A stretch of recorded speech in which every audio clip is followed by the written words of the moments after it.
हीरे का नाम जब भी लिया जाता है तो कोहिनूर का नाम सबसे पहले आता है। आखिर हो भी क्यों ना, यह दुनिया का सबसे बड़ा हीरा जो है, इस हीरे की कहानी उससे भी बड़ी और ख़तरनाक है जितना बड़ा यह हीरा है। इस हीरे की कहानी की शुरुआत वहाँ से करते हैं जहाँ से यह प्राप्त हुआ।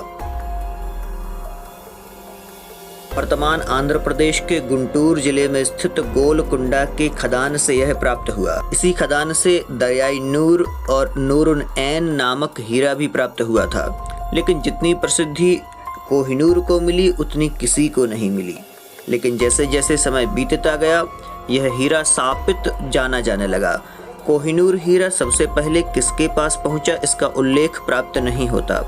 हालांकि बाबरनामा में इसका पहली बार जिक्र आया है। यह 1294 के आसपास ग्वालियर के किसी राजा के पास था, लेकिन इस हीरे को पहचान उस समय मिली जब 1306 में एक शख्स ने यह लिखा कि जो इंसान इसे पहनेगा वह संसार पर राज करेगा, लेकिन इसके साथ ही उसका बुरा समय भी शुरू हो जाएगा।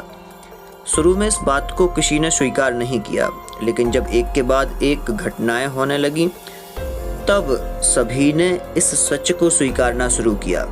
काकतीय वंश के अंत के बाद यह हीरा तुगलक वंश के पास, फिर मुगल वंश के पास आया और जिनके पास भी यह पहुंचा उनका परचम शुरू में तो खूब लहराया, लेकिन अंत में वही हाल हुआ। शाहजहां ने कोहिनूर हीरे को अपने मयूर सिंहासन में जड़वाया। परिणाम यह हुआ कि पहले उनकी पत्नी दुनिया छोड़कर चली गई, फिर बेटे ने ही नज़रबंद करके सत्ता अपने हाथ में ले ली। सन 1739 में नादिर शाह का भारत पर आक्रमण हुआ और मुगलों को पराजित करके नादिर शाह कोहिनूर अपने साथ पर्शिया ले गया। नादिर शाह ने ही इस हीरे का नाम कोहिनूर रखा। इसके पहले इसे अन्य नामों से जाना जाता था। कोहिनूर ले जाने के ठीक 8 साल बाद यानी 1747 में नादिर शाह की हत्या कर दी गई। यानी कोहिनूर ने यहाँ भी अपनी मनहूसियत दिखाई। नादिर शाह की मौत के बाद कोहिनूर अफगानिस्तान शहंशाह अहमद शाह दुर्रानी, फिर उनके वंशज शाह शुजा दुर्रानी के पास आया, लेकिन कोहिनूर के अशुभ प्रभाव के कारण उनकी सत्ता भी चली गई।